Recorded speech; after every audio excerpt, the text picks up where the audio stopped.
name is Becca, and this is Stan, who is 3 weeks old, and this is Phoebe. He's going to blow you a kiss.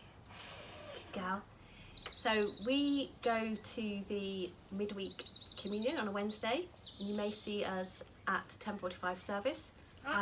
But the main bedrock of our family life, our anchor, is the Tuesday house group, and we host that once a month. We love the prayer support that we give and that we receive, and they are completely our church family, so we love the Tuesday house group. I really wanted to share a bit of my faith story, because I think it's a brilliant way to both encourage other people, hopefully, as well as I verbalise what I'm thinking. It's taken me 2 days to think of what to say. Then it encourages me, and obviously at this time of sort of uncertainty, we need as much boost and as much encouragement as we can get. I wanted my children here because they are my living prayer, really. A few years ago we were struggling to have children, and look where we are now, and that's obviously all thanks to God, but we just kept our hope in the Lord. And one of my favourite Bible verses, they that wait upon the Lord shall renew their strength, from Isaiah chapter 40.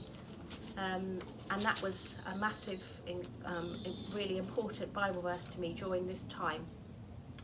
3 weeks ago, I gave birth to Stanley, and really it is a living prayer as to the testament of how in times of trial we know that our faith really counts. And I really sincerely thank the midwives and the doctors that looked after us, and basically just gave us this most amazing baby. But my faith was so important in hospital, when all the other ladies who suddenly were told they couldn't have their partners' husbands in, or their mothers to look after their other children. All through that, I just remained totally at peace, and it was amazing to have like 40 people suddenly praying for me in one part of the country, or another prayer team in another. And so really, that is my song. We're often told, aren't we, find your song and sing it. And that is my song, that all through those different times of trial in our lives, that my prayer has been my anchor in God, and He has sustained me. I grew up in a Christian family. Music was very important, whether it was my dad's country gospel songs or my mum's hymns, Roger Royal on Radio 2 on a Sunday night. That was for me where I gained my sort of love of faith and love of Jesus. So when I was 11, I made that decision myself.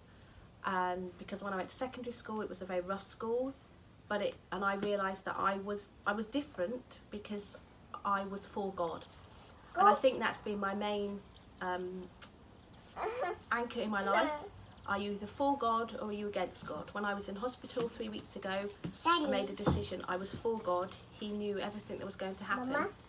And I am today, Phoebe, get out of the way.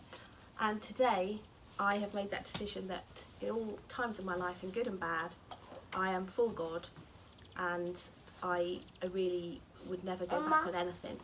It's often in hindsight that you look back and you say, wow, God was really with me and sustained me.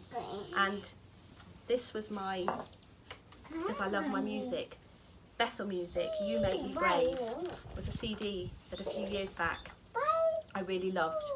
And it was, you call me out beyond the shore into the waves, you make me brave. And another song, It Is Well, the old song, it is well with my soul. Far be it from me to not believe, even when my eyes can't see. And this mountain that's in front of me will be thrown into the midst of the sea. So whatever in my life I faced, whatever mountain I faced, Father God threw it into the sea, and that's what I will always hold on to. So I'll end now with my favourite hymn, for my song is love unknown. Here might I stay and sing, no story so divine. Never was love, dear king, never was grief like mine. This is my friend in whose sweet praise I all my days would gladly spend.